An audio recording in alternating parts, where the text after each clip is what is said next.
Good morning. Morning. Today we're going to be in 2 Kings chapter 5, verses 1 through 16. Šiandien norėčiau mus pakviesti į antrą karalių knygą, 5 skyrių. Ir skaitysime... Why don't you read it first and then I'll read. Is that okay? You could read... I think you could read the first and then I will read. Okay.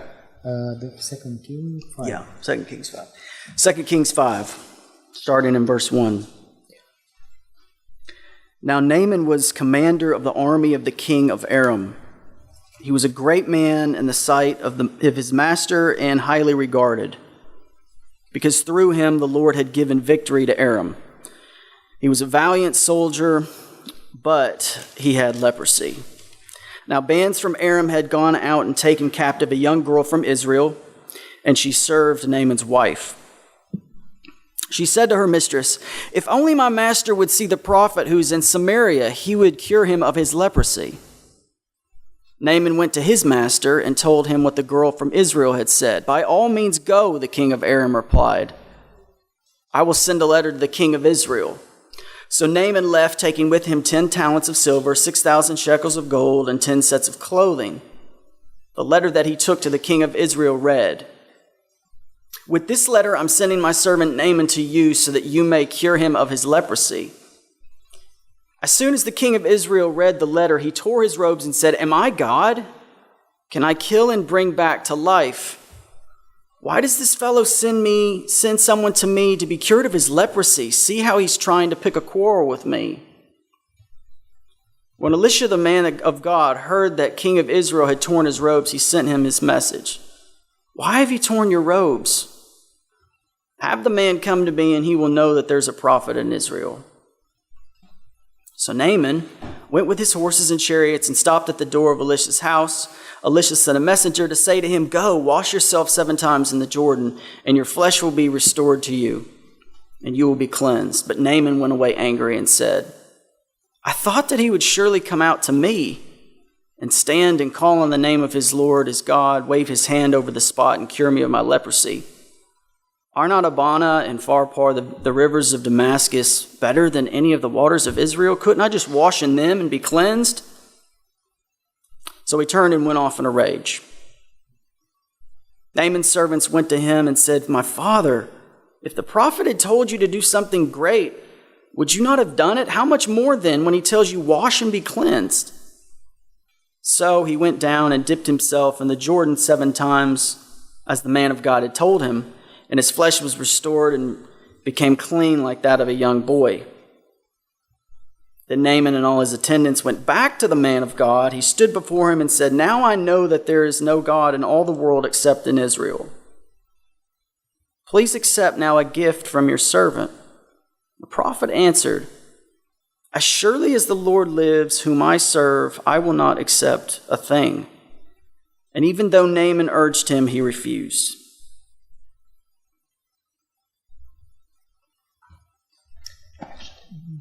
What's up there? Yeah, so you could continue. All right. Thank you. What is it that you want? Ko mes norim? What is it that you need personally? Ko jums reikia asmeniškai? And what are you going to do about it? Ir ką jūs padarytume dėl to? I start off with the question, what is it that you want? Because we all want something. Aš pradedu šituo klausimu, ko mes norime, nes iš tikrųjų mes visi kažko norime. And whether it's selfish or if it's actually something that is actually good. Kai kurie dalykai galbūt labai yra tokie egoistiški, į save nukreipti, kažkokie gal geri. And we're all searching for something in life. Ir mes visi kažko ieškom gyvenime. And I ask you what you need. Aš klausiu, ko jums reikia. Because sometimes those two things, what you want and what you need, agree. Nes kartais tai, ko jūs norite ir ko jums reikia, kartais sutampa. And sometimes they don't. Bet kartais ne. Sometimes what you want is not what you need. Kartais ko jūs norite, tai nėra to, ko jums reikia. And sometimes what you want. Ir kartais to, ko jūs norite. It's not what you need, but sometimes what you need is not what you want. Žodžiu, tas pats. Translating quiz today. All right. So we start off with Naaman. Taigi pradėkime nuo Namano. But we have a lot of characters in the story that are important, that inform us about the text. Ir iš tikrųjų mes matome daug charakterių, daug ten asmenybių, kurie mums svarbus tame tekste. So Naaman's a commander, he's really important. Taigi Namano vadas buvo svarbus. And we know that he is a great man, the Taigi text says. Namanas pats buvo svarbus, jis buvo didis žmogus. And we know this because his master, the king, says that he's great. Ir dėl ko? Dėl to, kad jo šeimininkas karalius sako, jo, Namanas yra didis, But he's got a problem. bet jis turi problemą.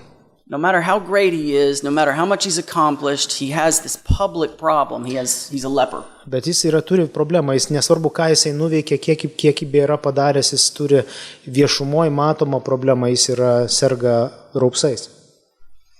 And it tells us that in one of his victories in battle, he took captive a young girl from Israel. Ir čia jis kalba apie tai, kad savo kovose jisai paima į nelaisvę vieną jauną mergaitę iš Izraelio. So let's stop for a second. What does Naaman want? Taigi klausimas dabar, ko Namanas nori? He wants to Išgydymo. be cured, right? What's the girl want, you think? O ko mergaitė nori? Namo. Home.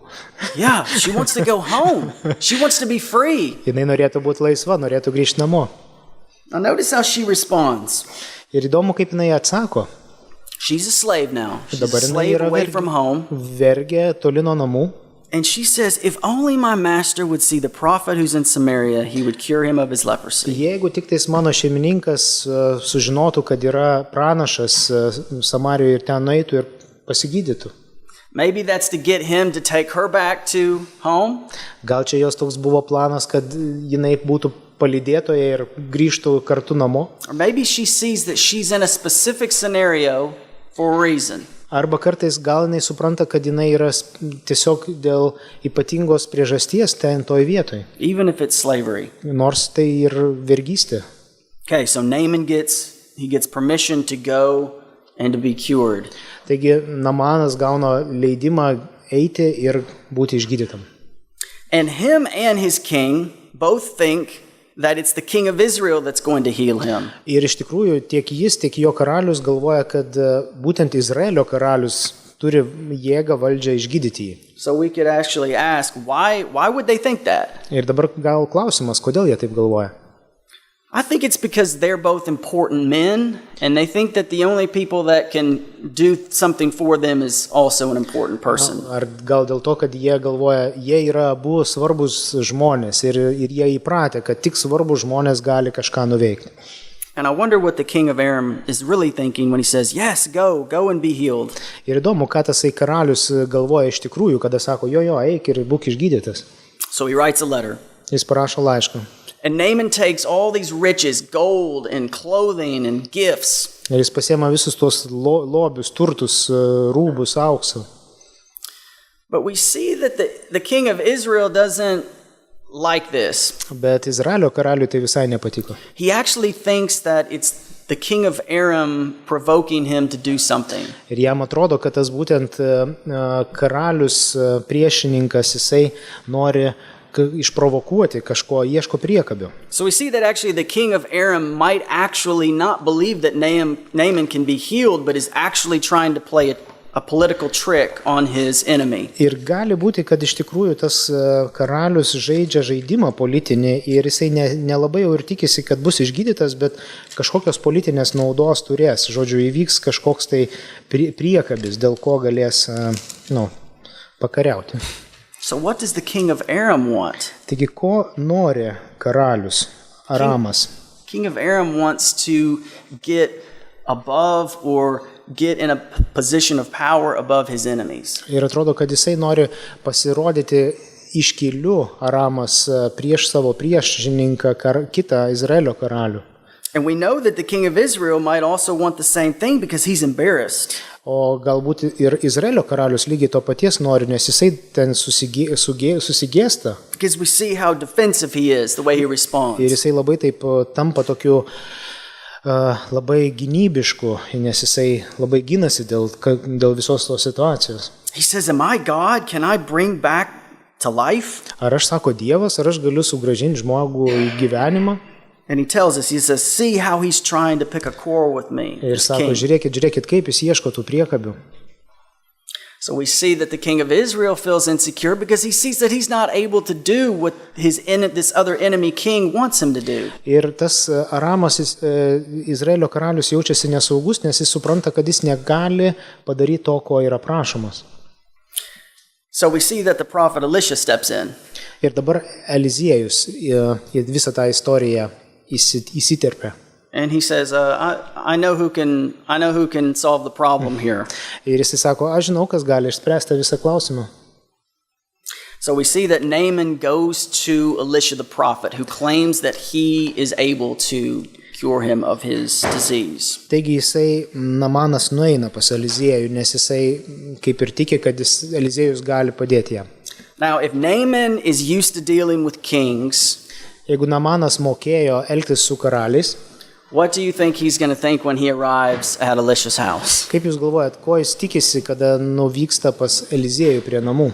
All throughout this book, we've seen that Elisha is poor. He lives in the wilderness. Ir mes, kada skaitome visą tą tekstą, visą knygą, mes matytumėm, kad Eliziejus yra biednas, gyvena kažkokioj dykumoj. And probably according to the king of Aram and the king of Israel and even Naaman, Elisha can't really offer them anything. Ir atrodo, kad Eliziejus negali pasiūlyti Namanui nieko. Vat iš teksto mes galim matyti tai. And not only does Elisha not come out and show honor to Naaman, he actually sends one of his servants. Taigi įdomu tai, kad jis net neišeina pasitikti, neparodo pagarbos, jis nusiunčia vieną iš tarnų. And not only does he not greet Naaman himself, but send a servant, but he tells him to do something absolutely ridiculous. Ir jisai ne tik, kad tą tarną nusiunčia, jau neišeina pats, jis kažką pasako tokio visiško, nesąmonė. Go wash yourself 7 times in the Jordan and your flesh will be restored. Sako, nueik nusiprausk 7 kartus Jordane ir tavo kūnas atsinaujins. But not only will your flesh be healed or restored, but you will be cleansed, he says. Ir sako, ne tik tavo kūnas atsigaus, bet ir tu būsi švarus, tapsi švariu. So we know that Elisha's talking about 2 things here. He's talking about actually healing his body. Ir čia jisai kalba apie 2 dalykus. Eliziejus kalba apie gydymą jo kūno. But we're also talking about a ritual cleansing that would represent his standing in perhaps God's eyes. Bet taip pat jisai atrodo, čia kalba apie ritualinį švarumą, kaip jisai nuo tada stovės prieš Dievo akivaizdą. That his skin disease was more than just a disease. It was a mark on him that somehow he was under God's disfavor. Ir iš tikrųjų tas ženklas tos ligos buvo, kad Dievas yra jį kažkaip nubaudęs ir jisai nėra švarus prieš Dievą ir tas švarumas reikštų jis vėl tinkamas Dievui. So Naaman travels a long distance, maybe up to 400 kilometers from Syria, Damascus to Samaria. Taigi jis ilgą kelionę nueina Namanas, jisai apie 400 kilometrų ėjo iš Sirijos iki tos vietos. And he brings lots of money, he brings lots of riches to bring to this person, which would take a lot of time and people. Jisai nešasi su savim daug turtų, daug žmonių turėjo, palyda būti visą ten. But he's also going into enemy territory to get something done for him that seems miraculous and almost weird and Bet taip pat jisai eina į priešo teritoriją ir ten nori, kad kažkas įvyktų stebuklingo su juo. So Naaman's actually done a lot to get healed. Jis, Namanas, padaro labai daug, kad būtų išgydytas. But why is he angry? Bet jis supyksta. Kodėl?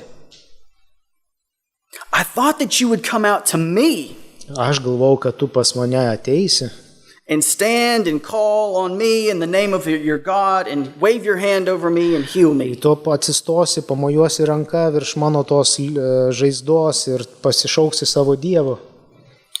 I thought that you were going to actually earn what I was going to bring for you. Earn and perform and do what. Už tą visą dovaną, kurią aš tau čia esu nusprendęs atiduoti, tu kažkaip ją atidirbsi, čia kažką nuveiksi. And he asks the question, he says, aren't the rivers in Damascus way better than the Jordan? Ir jis tada iškėlė klausimą, tai ką tos upės, kurias mes turime Damaske, yra nors kiek blogesnės negu čia, Jordano upė?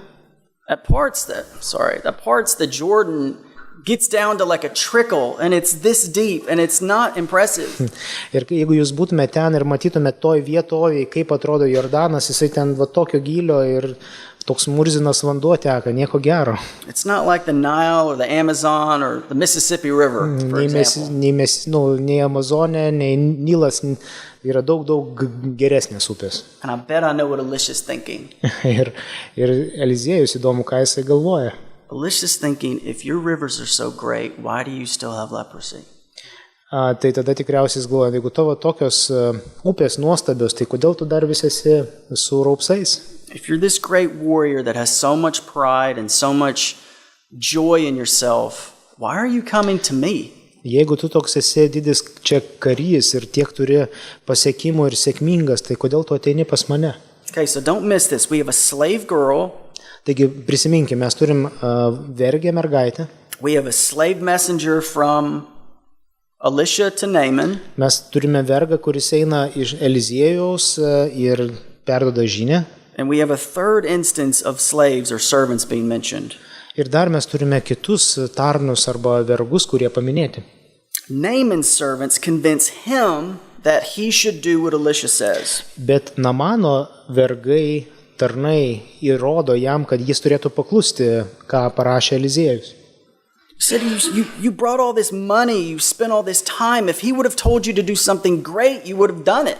Sako, tu čia visą tą kelią sukorei, tiek pinigų atsivežė. Jeigu tavęs būtų paprašęs Eliziejus padaryti dar kažką didesnio, būtumgi padaręs. So why all of a sudden are you so prideful that you just can't wash yourself in the river when it's so easy to do? Kodėl čia tas išdidumas tau trukdo ir kodėl tu negali dabar toj Jordano upėje nusiprausti? So I asked you, what do you want and what do you need? Ko tu nori ir ko tau reikia? But what are you willing to do for those things? Ir ką mes norim padaryti dėl tų dalykų? Naaman talks a lot. Naamanas kalba daug.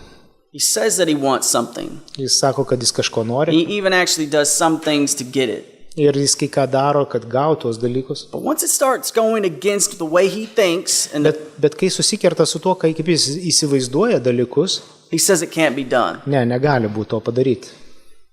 And I think a lot of us are like that too. Ir aš galvoju, mes labai panašus į jį esame. We have certain things that we want or things that we need. Mes turime dalykus, kurių norime, kurių mums reikia. Maybe we're not happy. Mes nesam gal laimingi. Maybe we're depressed. Gal kažkaip susidepresavę. Maybe we hate our job and want something else to do. Gal nelabai mėgstam savo darbą, norim kažką kitko daryti. Maybe we want to lose weight. Gal norim svorio numesti. Maybe we need more money. Gal reikia pinigų mums daugiau. Whatever it is, we talk a lot about what we need and what we want. Ir nesvarbu, kas tai bebūtų, mes daug kalbam apie tai, ko mums reikia, ko mes norim. And this isn't necessarily biblical, but are you willing to do the things that it takes to get those things? Tai nėra visai būtinai biblinis principas, bet ar mes esam pasirengę kažką padaryti dėl to, kad gaut, ką esam, ko mes trokštam. And this is a little off topic, but I wonder if all of us were to audit or to keep track of the hours that we spend. Ir aišku, čia gal vėlgi trupučiuką nuo to temos atitrūkstam, bet vis dėlto kiek mes laiko kam skiriam, būtų įdomu suskaičiuoti. That if we're like Naaman and say we really want something, jeigu mes kaip Naamanas ir sakom, mes tikrai kažko norim, but compare that to how we spend our time in our life, bet kada pasižiūrim, kur mes sudedam savo laiką ir pajėgas sudedam, we might actually see that what we want and what we say that we need don't match our actions. Ir gali būti, kad tai neatitiktų to, ko mes norim, ko mes sakom, kad mums reikia, bet su to, kaip realiai mes gyvenam, tai nesutinka. But maybe you're happy. Bet gal jūs laimingi. Maybe you love your life. Gal mėgstat savo gyvenimą. But if you're like Naaman and want change, bet jeigu jūs norit pasikeitimo, kaip Naamanas norėjo, if you're like Naaman and you need something to be different, jeigu jūs kaip Naamanas ir jūs kažko norit, kad keistusi, you have to be able to do what it takes to do it. Tada reikia padaryti tai, kas yra reikalinga padaryti. And actually what it takes for him to get what he wants is super easy. Bet kas jam yra konkrečiai numatyta labai lengva. But the reason it's difficult to him is that it causes him to lower himself. Bet kas jam yra sudėtinga iš to paprasto dalyko, kad jam tenka nusižeminti. Naaman's a prideful man. Jis yra išdidus žmogus, Naamanas. He expected that people would come to serve him. Jis tikėjosi, kad jam ateis kažkas ir patarnaus. And we see that Elisha asks him to actually become childlike. O Eliziejus paprašo, kad jisai taptų kaip koks vaikas. So Naaman's attendants, or his slaves, they talk him into going back and to doing actually what Elisha tells him to do. Taigi galiausiai tarnai įkalba Naamaną padaryti tai, ką Eliziejus prašė.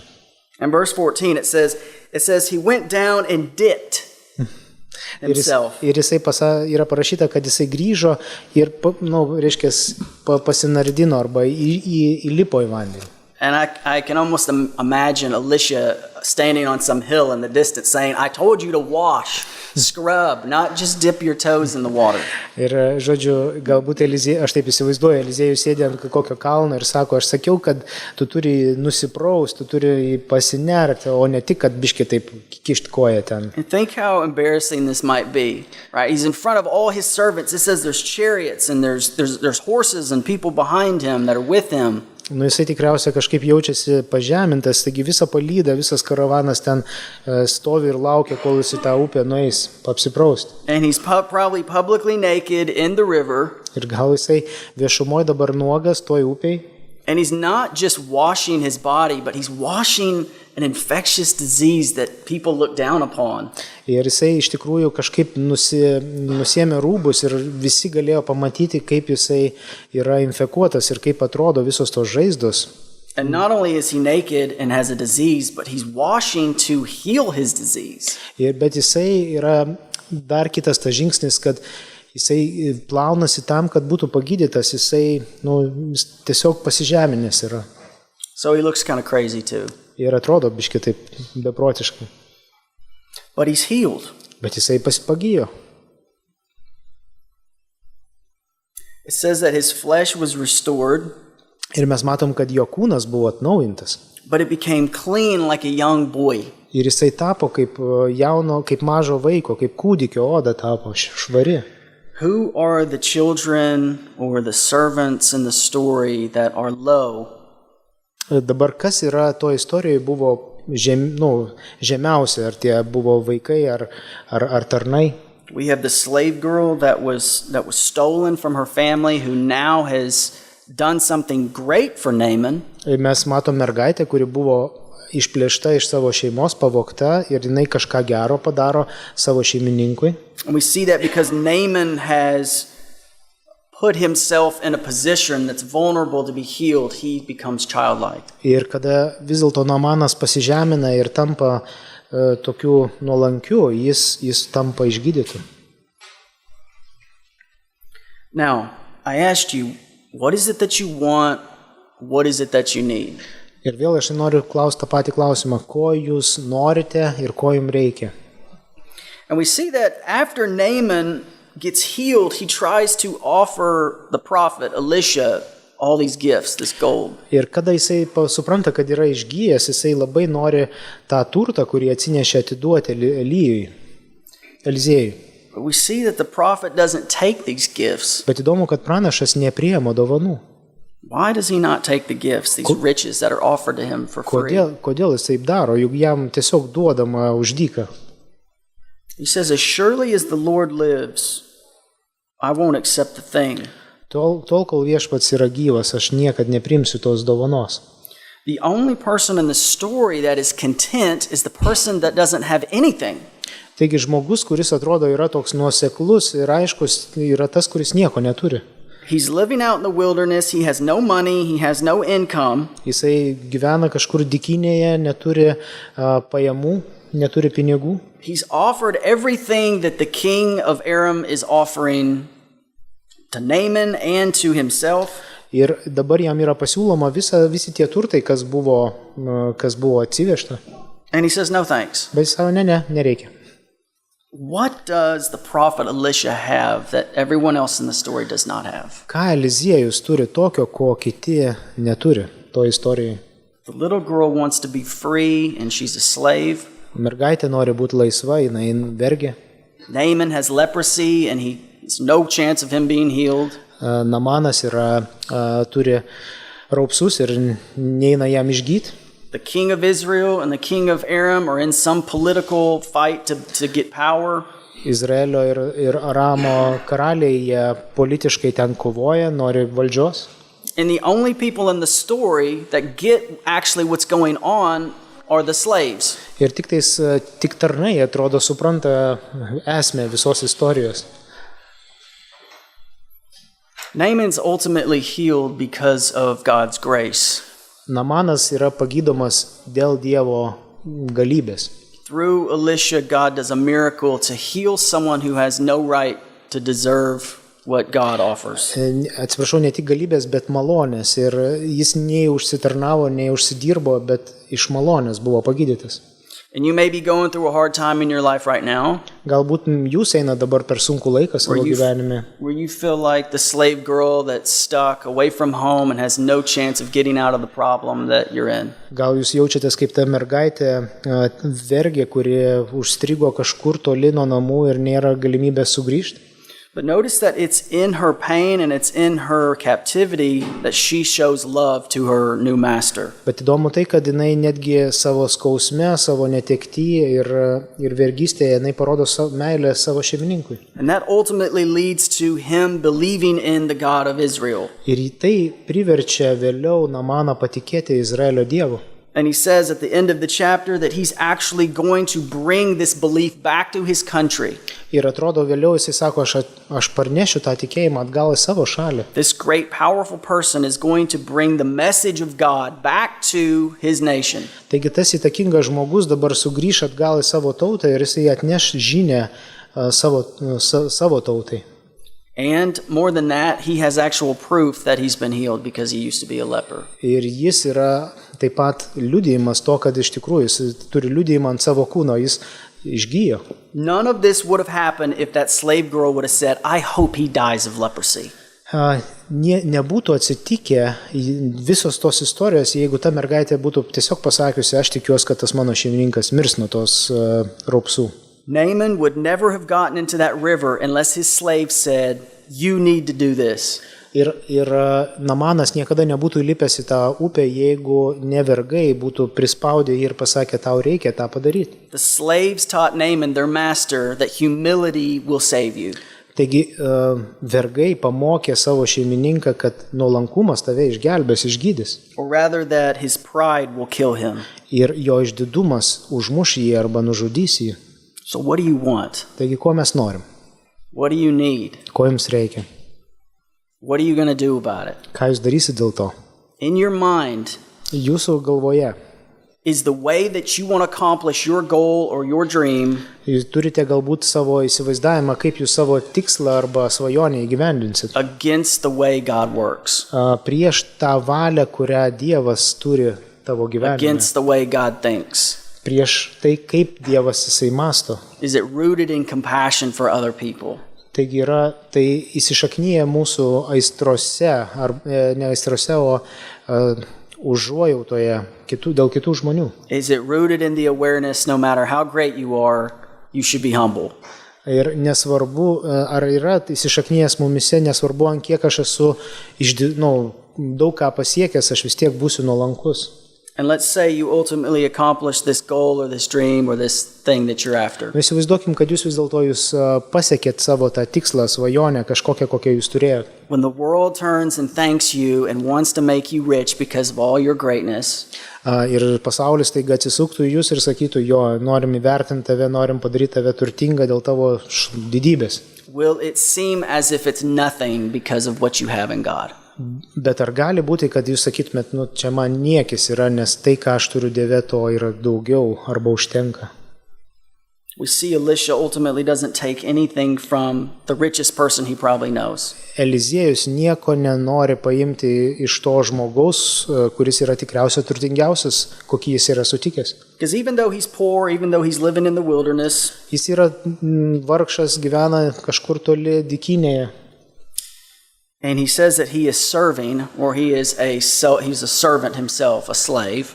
Ir jisai yra tas, kuris pats tarnas yra. There's nothing that this man can give Elisha because of what he sees he has in God.